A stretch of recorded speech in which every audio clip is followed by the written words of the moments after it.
Hello friends, स्वागत है आप सबका एक बार फिर से हमारे इस YouTube channel Agastya online classes में। आज के इस वीडियो में हम महासागरीय परिसंचरण भाग 2, जिसके अंतर्गत ज्वार भाटा जो महासागरीय जल की दूसरी प्रमुख गति है उसके बारे में अध्ययन करेंगे। लेकिन वीडियो में आगे बढ़ने से पहले अगर आपने अभी तक हमारा चैनल सब्सक्राइब नहीं किया है तो आप इसे सब्सक्राइब कर ले और बेल आइकन को प्रेस कर ले ताकि आगे आने वाले वीडियोस के नोटिफिकेशंस आपको मिल सके। और अगर आपको हमारा आज का ये वीडियो पसंद आता है तो आप इसे लाइक एंड शेयर जरूर करें। चलिए शुरू करते हैं आज का वीडियो। आज हम ज्वार भाटा के बारे में पढ़ेंगे। ज्वार भाटा जल की ऊर्ध्वाधर गति का रूप है। ज्वार भाटा के माध्यम से जल ऊर्ध्वाधर गति करता है। तो देखिए, ज्वार भाटा महासागरीय जल की गतियों का महत्वपूर्ण प्रक्रम है, क्योंकि सूर्य व चंद्रमा के आकर्षण से उत्पन्न ज्वारीय तरंगे नियमित रूप से ऊपर उठती तथा नीचे गिरती है। सूर्य व चंद्रमा के आकर्षण से ज्वारीय तरंगे नियमित रूप से ऊपर उठती हैं तथा नीचे गिरती है। इस प्रकार सूर्य व चंद्रमा के आकर्षण से दिन में एक या दो बार समुद्री जल के नियतकालिक ऊपर उठने और नीचे गिरने को ज्वार भाटा कहते हैं। सूर्य व चंद्रमा के आकर्षण से दिन में एक या दो बार समुद्री जल के नियतकालिक उठने और गिरने को ज्वार भाटा कहा जाता है। अब है ज्वार भाटा की उत्पत्ति के कारक कि ज्वार भाटा किन कारणों से उत्पन्न होता है। तो देखिए, ज्वार भाटा की उत्पत्ति के दो कारक हैं। पहला कारक है गुरुत्वाकर्षण बल और दूसरा कारक है अपकेंद्रीय बल। देखिए, ज्वार भाटा की उत्पत्ति चंद्रमा के गुरुत्वाकर्षण बल के कारण तथा कुछ हद तक सूर्य के गुरुत्वाकर्षण बल के कारण भी होती है। तो पहला जो बल है ज्वार भाटा को उत्पन्न करने के लिए जो उत्तरदायी बल है गुरुत्वाकर्षण बल, ये गुरुत्वाकर्षण बल चंद्रमा और सूर्य का होता है।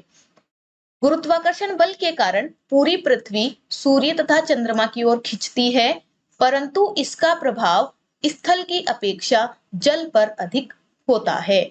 सूर्य और चंद्रमा के गुरुत्वाकर्षण बल के कारण पूरी पृथ्वी सूर्य और चंद्रमा की ओर खिंचती है, लेकिन इस गुरुत्वाकर्षण बल का प्रभाव पृथ्वी के स्थल भाग की अपेक्षा जलीय भाग पर अधिक होता है।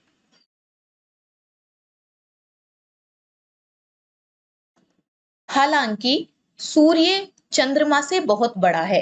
देखिए, सूर्य चंद्रमा से आकार में बहुत बड़ा है, लेकिन फिर भी चंद्रमा के गुरुत्वाकर्षण का प्रभाव सूर्य से लगभग 2 गुना है, क्योंकि सूर्य चंद्रमा की अपेक्षा पृथ्वी से बहुत अधिक दूर है। देखिए, हालांकि आकार में सूर्य चंद्रमा से बहुत बड़ा है, लेकिन पृथ्वी पर चंद्रमा का गुरुत्वाकर्षण बल ज्यादा लगता है, क्योंकि चंद्रमा पृथ्वी के अधिक पास में स्थित है और सूर्य पृथ्वी से चंद्रमा की अपेक्षा बहुत अधिक दूर स्थित है। तो ये पहला कारक था गुरुत्वाकर्षण बल।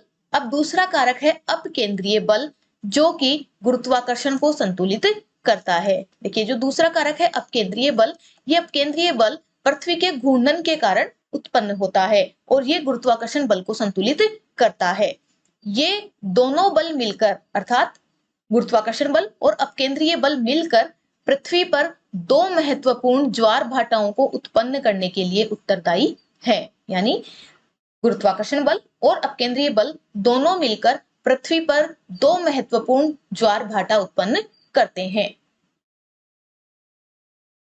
देखिए, चंद्रमा की तरफ वाले पृथ्वी के भाग पर चंद्रमा के गुरुत्वाकर्षण के कारण एक ज्वार भाटा उत्पन्न होता है। पहला ज्वार तो पृथ्वी के उस भाग पर उत्पन्न होता है जो चंद्रमा की तरफ होता है, अर्थात चंद्रमा के सामने होता है। ठीक उसी समय पृथ्वी के विपरीत भाग पर चंद्रमा का गुरुत्वाकर्षण बल उसकी दूरी के कारण कम होता है, अर्थात जो हिस्सा चंद्रमा के सामने है उस हिस्से पर तो एक ज्वार उत्पन्न होता है, लेकिन पृथ्वी का विपरीत भाग जो चंद्रमा के सामने नहीं है, वो चंद्रमा से अधिक दूर होने के कारण उस स्थान पर चंद्रमा का गुरुत्वाकर्षण बल कम होता है, लेकिन उस स्थान पर अपकेंद्रीय बल दूसरी तरफ ज्वार उत्पन्न करता है। और वो जो दूसरा स्थान, जो पृथ्वी का विपरीत स्थान है, जो चंद्रमा के सामने नहीं है, पीछे वाला हिस्सा, उस हिस्से पर अपकेंद्रीय बल के कारण ज्वार उत्पन्न होता है। देखिए, इस बात को हम इस चित्र से समझने की कोशिश करते हैं कि ये पृथ्वी है और यहाँ चंद्रमा की स्थिति अपने परिक्रमण पथ पर इस तरह से कुछ है। तो जो हिस्सा, ये वाला हिस्सा जो चंद्रमा के सामने है, यहाँ पर इस चंद्रमा के गुरुत्वाकर्षण बल के कारण,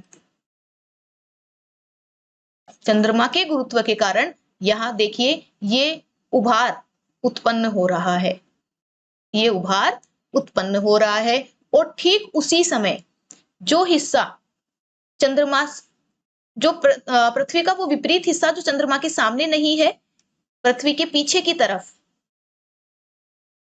इस वाले हिस्से पर भी यहाँ चंद्रमा से उसकी दूरी के कारण, देखिए अब ये हिस्सा चंद्रमा से बहुत अधिक दूर है, इसलिए यहाँ चंद्रमा का गुरुत्व बल अधिक प्रभाव नहीं डाल पाता। तो इस हिस्से पर भी एक ज्वार उत्पन्न हो रहा है और ये ज्वार अपकेंद्रीय बल के कारण, जो पृथ्वी के घूर्णन के कारण उत्पन्न होता है, तो उस अपकेंद्रीय बल के कारण यहाँ पर एक और ज्वार उत्पन्न हो रहा है। अर्थात एक ही समय पर, देखिए एक ही समय पर पृथ्वी पर दो ज्वार उत्पन्न हो रहे हैं, एक ये वाला और एक ये वाला। ये वाला ज्वार तो चंद्रमा के गुरुत्वाकर्षण बल के कारण, और ये वाला ज्वार अपकेंद्रीय बल के कारण उत्पन्न होता है। अर्थात हम ये कह सकते हैं कि चंद्रमा का गुरुत्वीय आकर्षण तथा अपकेंद्रीय बल, ये दोनों, इन दोनों बलों के बीच अंतर होता है। पृथ्वी के धरातल पर चंद्रमा के निकट वाले भाग पर, ये चंद्रमा के निकट है, तो इस चंद्रमा के निकट वाले भागों में अपकेंद्रीय बल की अपेक्षा गुरुत्वाकर्षण बल अधिक होता है। पृथ्वी के इस हिस्से पर चंद्रमा का गुरुत्वाकर्षण बल अधिक होता है और इसलिए यह बल चंद्रमा की ओर ज्वारीय उभार का कारण है। इसलिए इस हिस्से पर जो ज्वारीय उभार होता है वो चंद्रमा की ओर होता है। चंद्रमा का गुरुत्वाकर्षण पृथ्वी के दूसरी तरफ, देखिए ये पृथ्वी का दूसरा हिस्सा है, तो इस तरफ चंद्रमा का गुरुत्वाकर्षण बल कम होता है क्योंकि यह भाग चंद्रमा से अधिक दूरी पर स्थित होता है। लेकिन इस भाग पर यहाँ अपकेंद्रीय बल प्रभावशाली होता है, अतः यह चंद्रमा से दूर दूसरा उभार, ये वाला जो उभार है, ये दूसरा उभार पैदा करता है। अब है ज्वार भाटा के प्रकार। देखिए, ज्वार की आवृत्ति, दिशा और गति में अंतर पाया जाता है, भिन्नता पाई जाती है। तो ज्वार भाटाओं को उनकी आवृत्ति तथा सूर्य, चंद्रमा व पृथ्वी की स्थिति के आधार पर निम्न भागों में बांटा जा सकता है। देखिए, पहला जो विभाजन है वो आवृत्ति के आधार पर किया गया है। आवृत्ति अर्थात एक दिन या 24 घंटे में ज्वार कितनी बार आते हैं, वो आवृत्ति होगी। तो आवृत्ति के आधार पर ज्वार भाटाओं को विभाजित किया गया है। और दूसरा जो विभाजन है वो सूर्य, चंद्रमा व पृथ्वी की स्थिति के आधार पर किया गया है। तो आवृत्ति के आधार पर जो विभाजन है उसमें ज्वार भाटाओं को 3 प्रकारों में बांटा गया है। पहला है अर्धदैनिक ज्वार, दूसरा है दैनिक ज्वार और तीसरा है मिश्रित ज्वार। आवृत्ति के आधार पर ज्वार 3 प्रकार के होते हैं, अर्धदैनिक, दैनिक और मिश्रित। वहीं दूसरी तरफ सूर्य, चंद्रमा व पृथ्वी की स्थिति पर आधारित जो ज्वार है वो 2 प्रकार के होते हैं, वृहद या दीर्घ ज्वार और दूसरा है लघु या निम्न ज्वार। अब हम इन ज्वार भाटाओं का विस्तृत अध्ययन करेंगे। देखिए, सबसे पहले हम लेंगे आवृत्ति के आधार पर ज्वार भाटाओं का विभाजन और उसमें सबसे पहले है अर्धदैनिक ज्वार। देखिए, अर्धदैनिक ज्वार ज्वार की सबसे सामान्य प्रक्रिया है जिसमें प्रत्येक दिन 2 उच्च व 2 निम्न ज्वार आते हैं। अर्धदैनिक ज्वार के अंतर्गत प्रत्येक दिन 2 उच्च व 2 निम्न ज्वार आते हैं। 2 लगातार उच्च एवं निम्न ज्वार लगभग समान ऊंचाई के होते हैं। अर्धदैनिक ज्वार मुख्यतः ताहिती द्वीप और ब्रिटिश द्वीप समूह में आते हैं। फिर है दैनिक ज्वार। देखिए, दैनिक ज्वार में इसमें प्रतिदिन केवल 1 उच्च व 1 निम्न ज्वार आता है। मेक्सिको की खाड़ी और फिलिपाइन द्वीप समूह में दैनिक ज्वार आते हैं और उच्च एवं निम्न ज्वारों की ऊंचाई समान होती है। नेक्स्ट है मिश्रित ज्वार। देखिए, जब ज्वार की ऊंचाई अलग अलग होती है तो ऐसे ज्वार मिश्रित ज्वार कहलाते हैं। अर्थात जब अलग अलग ऊंचाई वाले ज्वार आते हैं तो उन्हें मिश्रित ज्वार कहा जाता है। मिश्रित ज्वार की ऊंचाई में भिन्नता होती है, अर्थात ऊंचाई अलग अलग होती है। फिर है सूर्य, चंद्रमा व पृथ्वी की स्थिति के आधार पर। अभी जो विभाजन हमने देखा वो आवृत्ति के आधार पर था, अब है सूर्य, चंद्रमा व पृथ्वी की स्थिति के आधार पर। तो पहला प्रकार है वृहत या दीर्घ ज्वार। देखिए, जब सूर्य, चंद्रमा व पृथ्वी तीनों एक सीध में होते हैं तब ज्वारीय उभार अधिकतम होता है। इसे वृहत ज्वार भाटा कहा जाता है।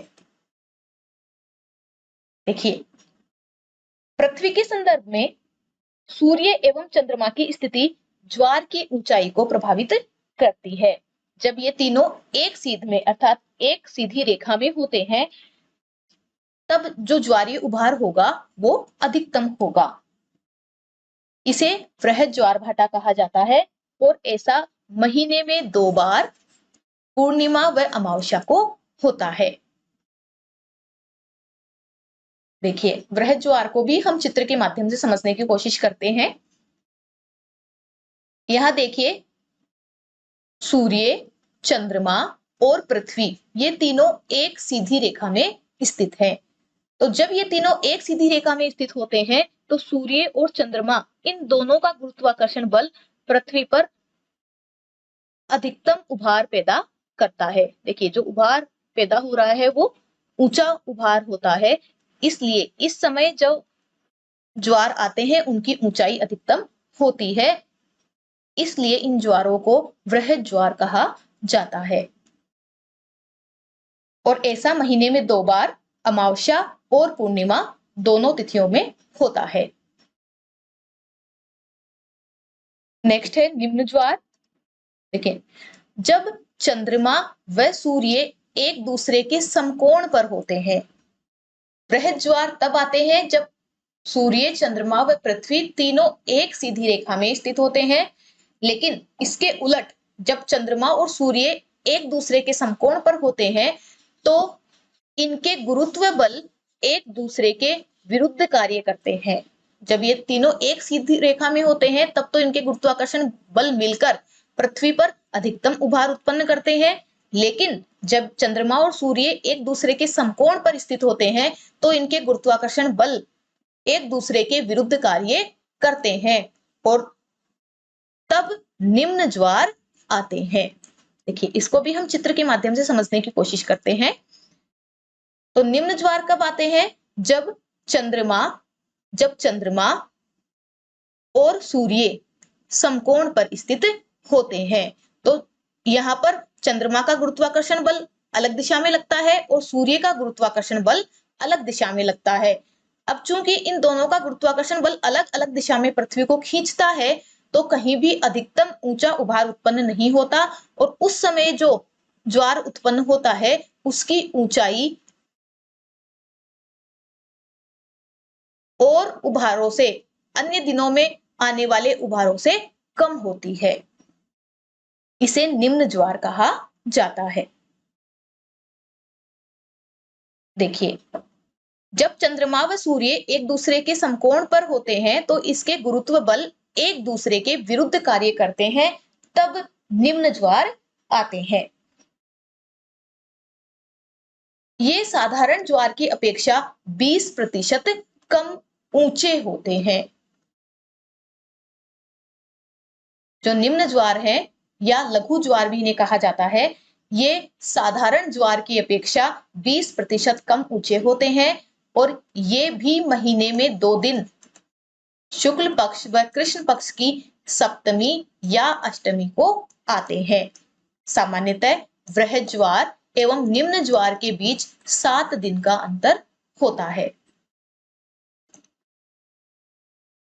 इसके अलावा देखिए, हम इसके प्रकार पढ़ रहे हैं, तो इसके अलावा अयन वृत्तीय और विषुवत रेखीय ज्वार भी माने गए हैं। इन दोनों प्रकारों के अलावा अयन वृत्तीय और विषुवत रेखीय ज्वार भी माने जाते हैं। जब चंद्रमा उत्तरायण व दक्षिणायन अर्थात कर्क रेखा व मकर रेखा पर सीधा होता है, तब आने वाले ज्वार को अयन वृत्तीय ज्वार कहते हैं। अर्थात जब चंद्रमा कर्क रेखा पर सीधा चमकता है तो कर्क रेखा पर अधिकतम ज्वार उत्पन्न होगा और ठीक उसके विपरीत अर्थात मकर रेखा पर अपकेंद्रीय बल के कारण ऊंचा उभार उत्पन्न होगा।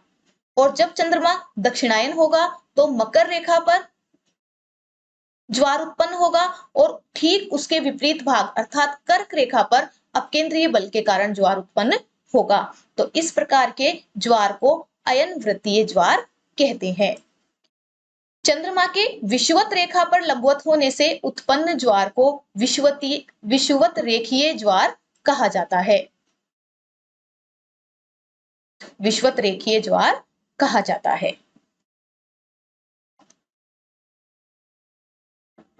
अब देखिए ज्वार भाटा के समय में अंतर। सामान्यतः ये कहा जाता है कि एक दिन में 2 बार ज्वार आता है।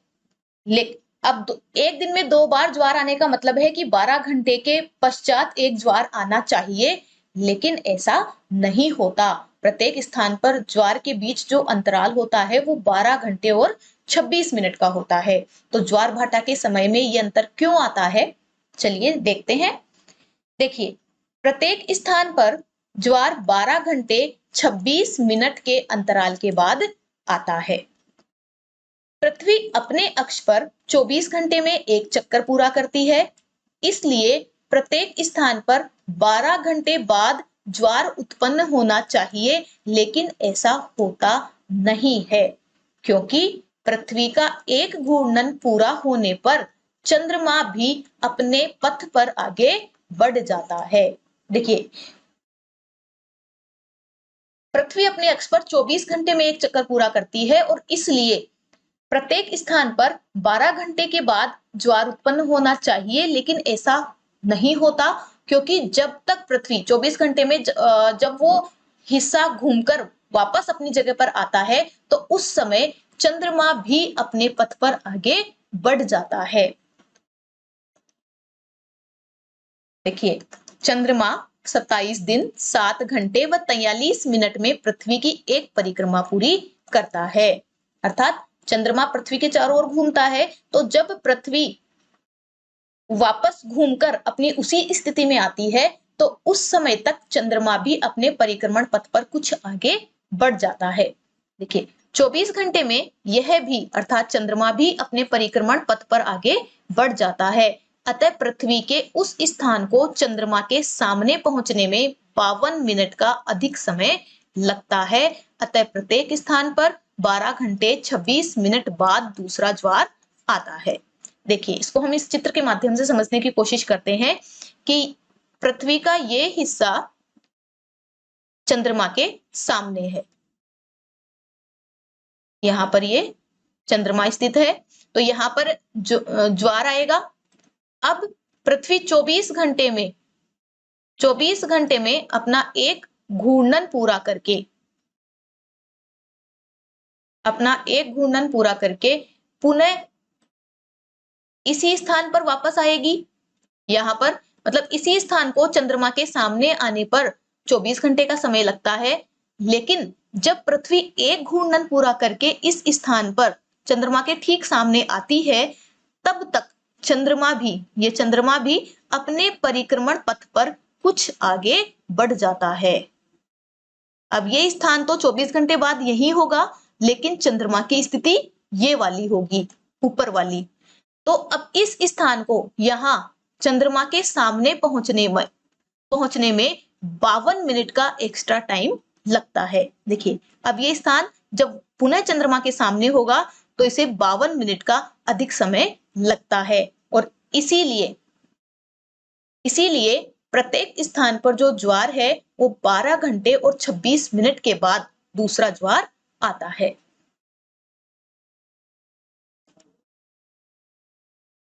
अब हम देखेंगे ज्वार भाटा की विशेषताएं।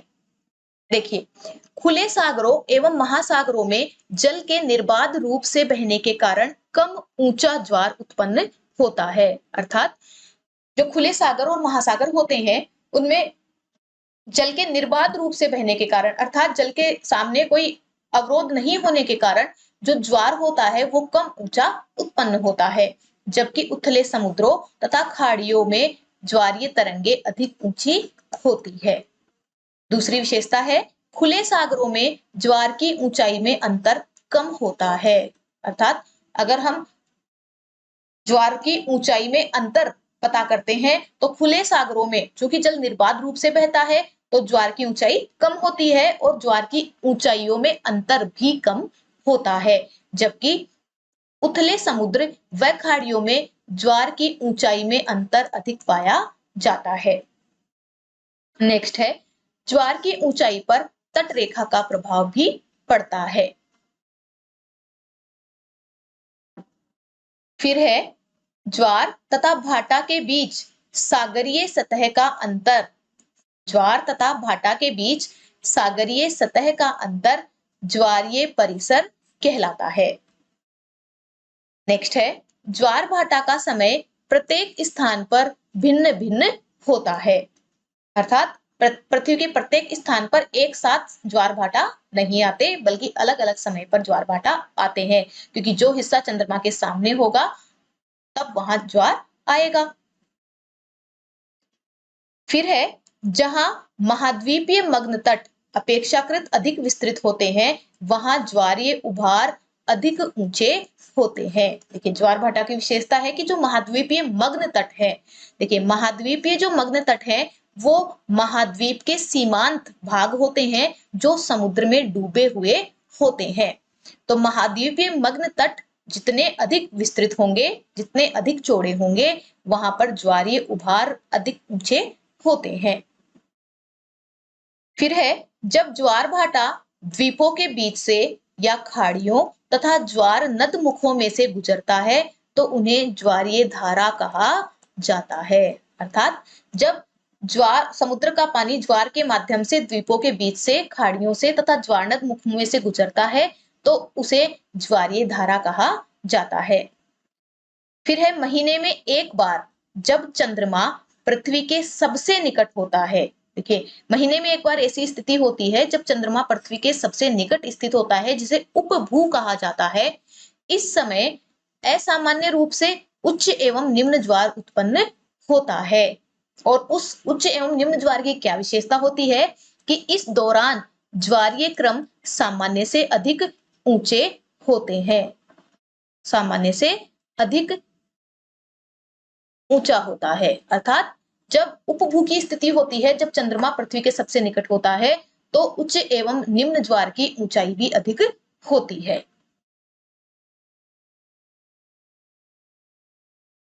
और जब चंद्रमा पृथ्वी से अधिकतम दूरी अर्थात अपभू पर होता है, जब चंद्रमा और पृथ्वी के बीच अधिकतम दूरी होती है तो उस स्थिति को अपभू कहा जाता है। और जब अपभू की स्थिति आती है तब चंद्रमा का गुरुत्वाकर्षण बल सीमित होता है तथा ज्वार भाटा के क्रम उनकी औसत ऊंचाई से कम होते हैं। अर्थात जब चंद्रमा पृथ्वी के पास होगा तो गुरुत्वाकर्षण बल ज्यादा लगेगा और जो ज्वार आएंगे वो अधिक ऊंचे होंगे, और जब चंद्रमा पृथ्वी से अधिकतम दूरी पर स्थित होता है तो गुरुत्वाकर्षण बल कम लगता है, तो जो ज्वार आएंगे उनकी ऊंचाई कम होगी। नेक्स्ट है, उच्च ज्वार व निम्न ज्वार के बीच का समय जब जल स्तर गिरता है तो वह भाटा कहलाता है। देखिए, उच्च ज्वार और निम्न ज्वार के बीच का समय जब जल स्तर नीचे गिरता है तो वह भाटा कहलाता है। और जब उच्च ज्वार व निम्न ज्वार के बीच का समय जब ज्वार ऊपर चढ़ता है। देखिए, जब ज्वार ऊपर चढ़ता है तो उसे बहाव या बाढ़ कहा जाता है। अर्थात जब जल स्तर नीचे गिरता है, उच्च ज्वार व निम्न ज्वार के बीच जब जल स्तर नीचे गिरता है तो वह भाटा कहलाता है, और उच्च ज्वार व निम्न ज्वार के बीच जब जल स्तर ऊपर चढ़ता है तो उसे बहाव या बाढ़ कहा जाता है। नेक्स्ट है, विश्व का सबसे ऊंचा ज्वार भाटा कनाडा के नवा स्कोशिया में स्थित फंडी की खाड़ी में आता है। देखिए, विश्व का सबसे ऊंचा ज्वार भाटा फंडी की खाड़ी में आता है, जो कनाडा के नवा स्कोशिया में स्थित है। यहाँ ज्वारीय उभार की ऊंचाई 15 से 16 मीटर के बीच होती है। तो विश्व का सबसे ऊंचा ज्वार भाटा फंडी की खाड़ी में आता है, और फंडी की खाड़ी कनाडा के नवा स्कोशिया में स्थित है, और यहाँ पर जो ज्वारीय उभार होता है उसकी ऊंचाई 15 से 16 मीटर के बीच में होती है। फिर देखिए, यहाँ अर्थात फंडी की खाड़ी में प्रतिदिन 2 उच्च एवं 2 निम्न ज्वार आते हैं। भारत में सबसे ऊंचा ज्वार ओखा तट गुजरात पर आता है, अर्थात ओखा तट पर आता है, और ओखा तट गुजरात में स्थित है। तो यहाँ पर भारत में सबसे ऊंचा ज्वार आता है, जो लगभग 2.7 मीटर ऊंचा होता है। फिर है, इंग्लैंड के दक्षिणी तट पर स्थित साउथैम्पटन में, देखिए, इंग्लैंड के दक्षिणी तट पर स्थित साउथैम्पटन में ज्वार प्रतिदिन 4 बार आते हैं। यहाँ पर ज्वार 4 बार आते हैं। यहाँ 2 बार ज्वार इंग्लिश चैनल से होकर और 2 बार उत्तरी सागर से आते हैं। अर्थात यहाँ पर विश्व के किसी भी स्थान से यहाँ पर 2 बार ज्वार ज्यादा आते हैं। 2 बार तो ज्वार इंग्लिश चैनल से होकर और 2 बार उत्तरी सागर से होकर आते हैं। ये अभी हमने पढ़ी है ज्वार भाटा की विशेषताएं। अब हम पढ़ेंगे ज्वार भाटा का महत्व। ज्वार भाटा का हमारे लिए या दैनिक जीवन में क्या महत्व होता है। देखिए, पृथ्वी, चंद्रमा व सूर्य की स्थिति के सही ज्ञान से ज्वारों का पूर्वानुमान नौ संचालकों व मछुआरों को उनकी कार्य संबंधी योजनाओं में मदद करता है। अर्थात पृथ्वी, चंद्रमा व सूर्य की स्थिति के बारे में सही ज्ञान से ज्वार भाटाओं का पूर्वानुमान लगाया जा सकता है, और वह पूर्वानुमान नौ संचालकों व मछुआरों को उनकी कार्य संबंधी योजनाओं में मदद करता है। दूसरा महत्व है, वे बंदरगाह जो समुद्र से दूर नदी मुहानों पर स्थित हैं, अर्थात नदी मुहानों पर स्थित बंदरगाह जैसे लंदन, कोलकाता आदि, ऐसे बंदरगाह जहां प्रवेश द्वार जो नदी मुहानों पर स्थित होते हैं और जहां प्रवेश द्वार छिछले रोदिका होते हैं। छिछले रोदिका अर्थात तरंग या लहरों से निर्मित कटक, उन्हें रोदिका कहते हैं। तो जहां प्रवेश द्वार छिछले रोदिका होते हैं, जो कि नौकाओं एवं जहाजों को पोताश्रयों में प्रवेश से रोकते हैं, वहां ज्वारीय जल के साथ जलयान भीतर तक आ पाते हैं। अर्थात नदी मुहानों पर स्थित बंदरगाह जहां प्रवेश द्वार छिछले रोदिका होते हैं तथा जहां नौकाओं एवं जहाज प्रवेश नहीं कर पाते, वहां पर ज्वारीय जल के साथ ये जलयान भीतर तक आ पाते हैं। फिर है, ज्वार भाटा तलछटों के डिसिल्टेशन में, देखिए, तलछट के डिसिल्टेशन यानी गाद हटाने में भी मदद करता है। यह ज्वार नदमुख से प्रदूषित जल को बाहर निकाल देता है, अर्थात ज्वार भाटा ज्वार नदमुख से प्रदूषित जल को बाहर निकाल देता है। ज्वार भाटे की लहर वापस जाते समय कई समुद्री वस्तुएं जैसे शंख, घोंगे आदि किनारे पर छोड़ जाती हैं।